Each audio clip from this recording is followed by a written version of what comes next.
This is Yair Davidiy speaking to you from the land of Israel.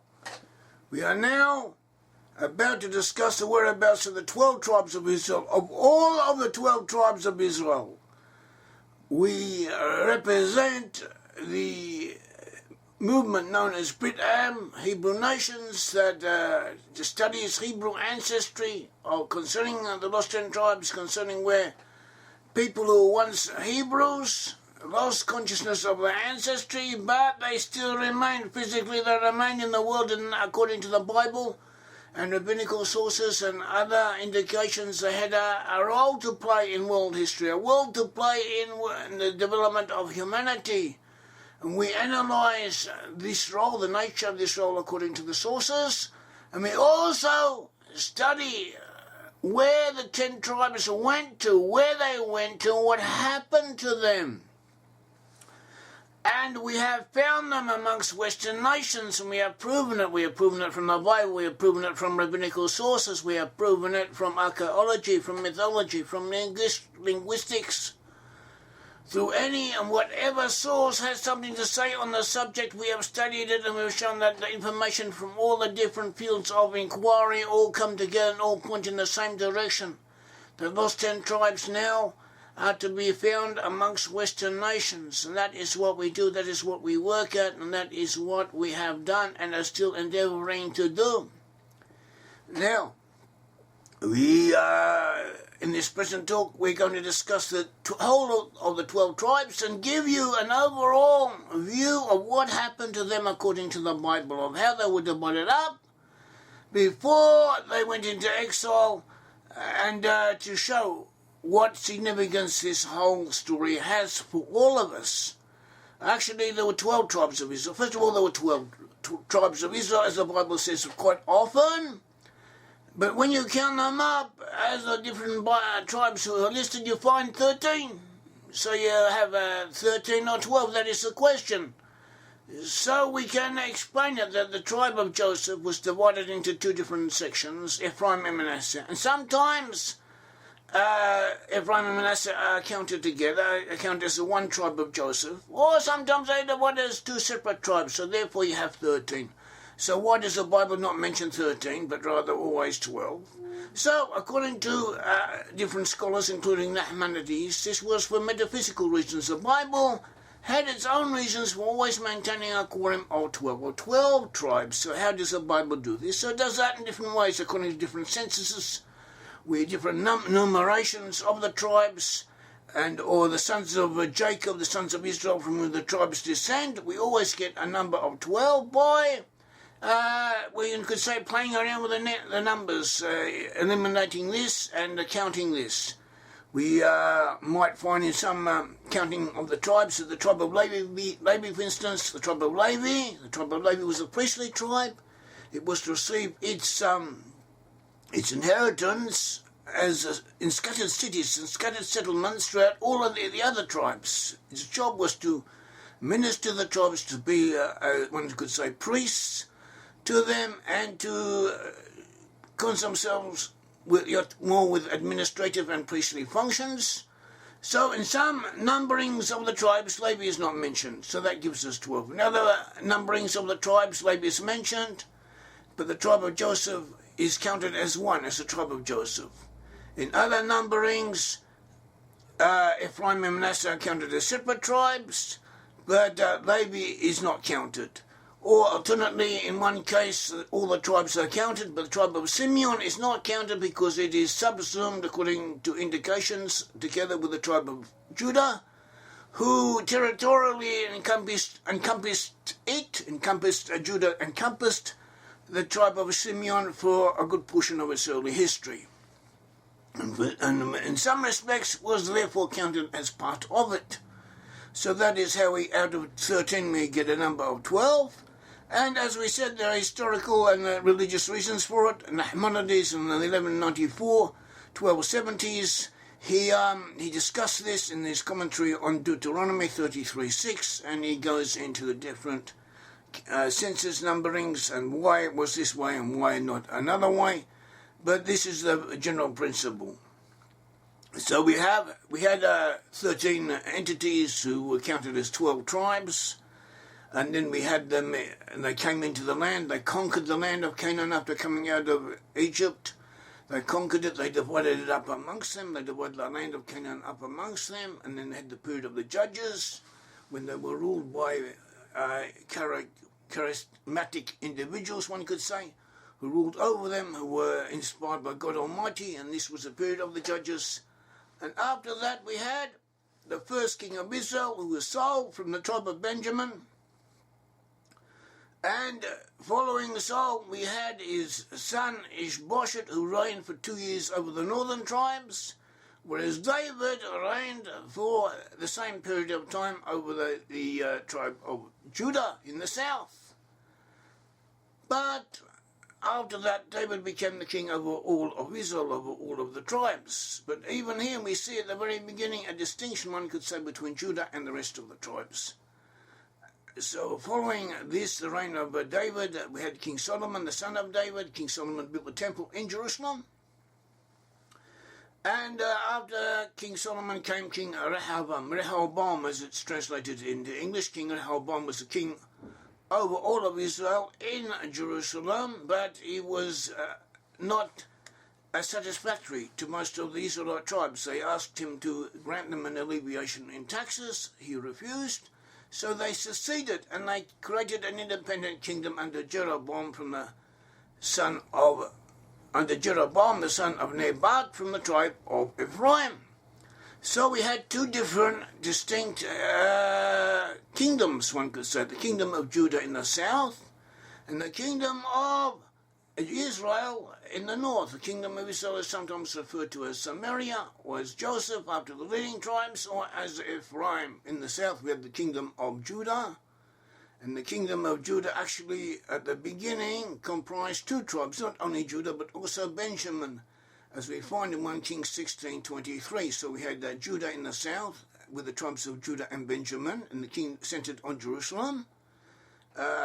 Incidentally, the city of Jerusalem, which was the capital, was on the border between the tribes of Judah and Benjamin. Wasn't never divided into tribes, but if you had to drew a line between the tribal divisions, you would have found half of Jerusalem belonging to Benjamin and half of it belonging to Judah. Judah and Benjamin were the main tribes in the kingdom of Judah. Later, the tribe of Levi, that Levi had been scattered throughout the lands of all of the tribes, had been divided up and parceled out into different cities and settlements.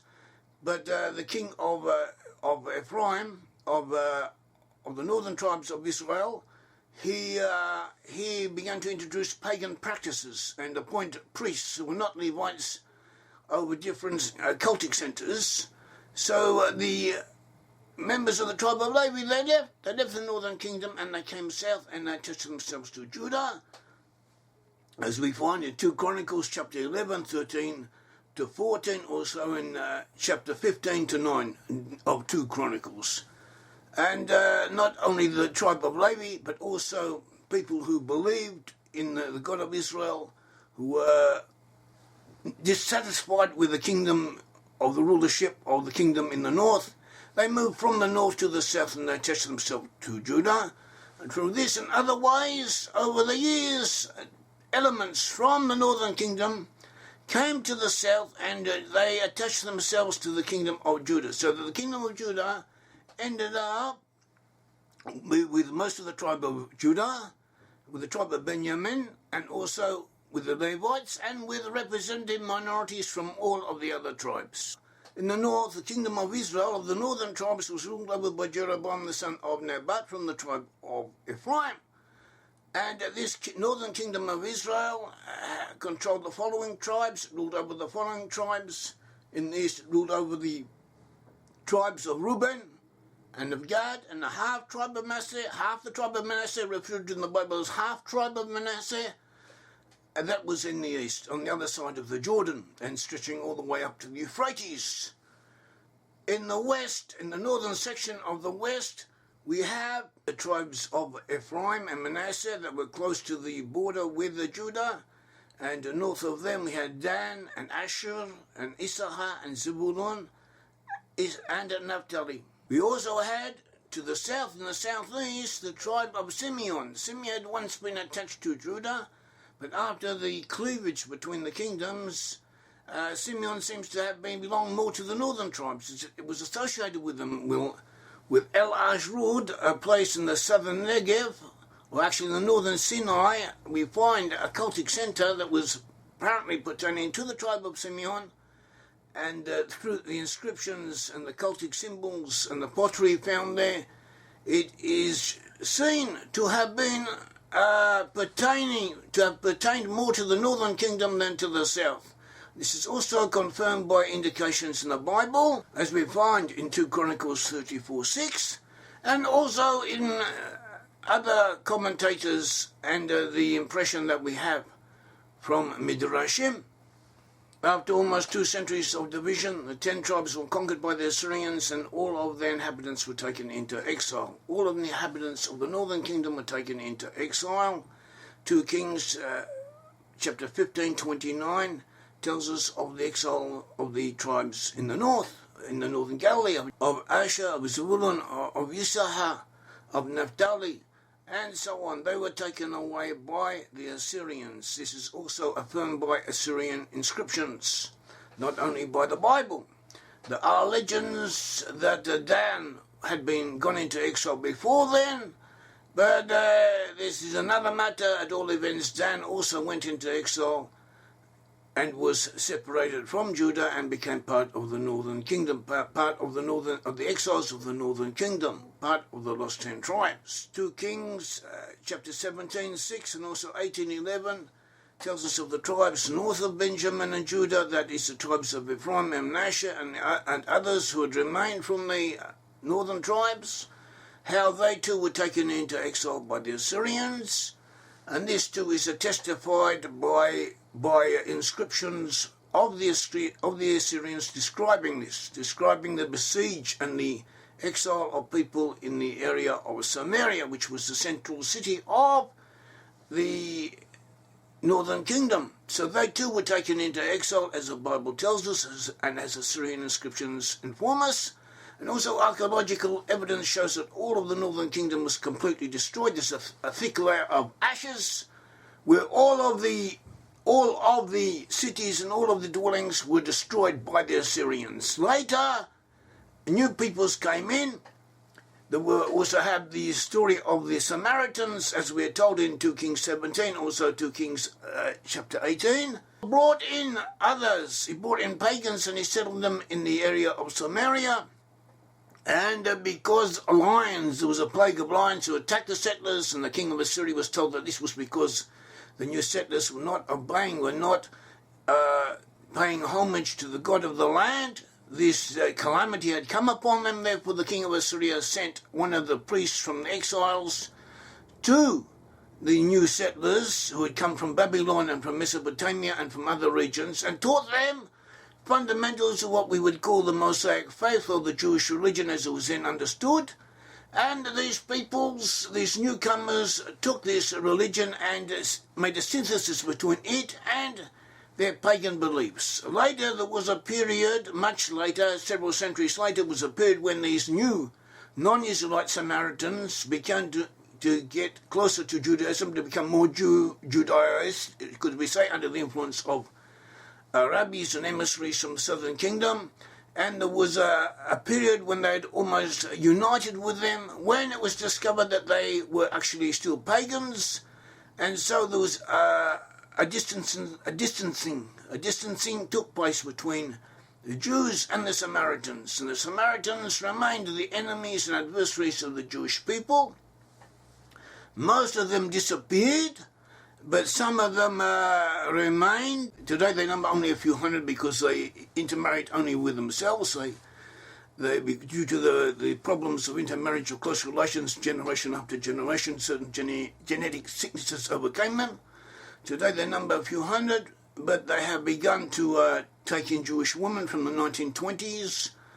And according to some claims, it may be that if you go back, trace their genealogies, family after family, you find that through their mothers, because of their intermarriage with Jewish women, they may actually be Jewish at the present day. But that is a different story. That is a separate a separate consideration. The bottom line is that they have no real connection with the lost tribes of Israel. And they may have intermarriage at some stage with remnants of the lost tribes of Israel who had stayed behind, but there were not that many of them in the first place, because the overwhelming majority of the lost tribes, of the 10 tribes, had been taken into exile, had been taken away. 1 Chronicles 5:26 describes the exile of the tribes east of the Jordan, that is of Reuben, of Gad, and half Manasseh. And in this case, as far as I know, no Assyrian inscriptions have been found confirming it.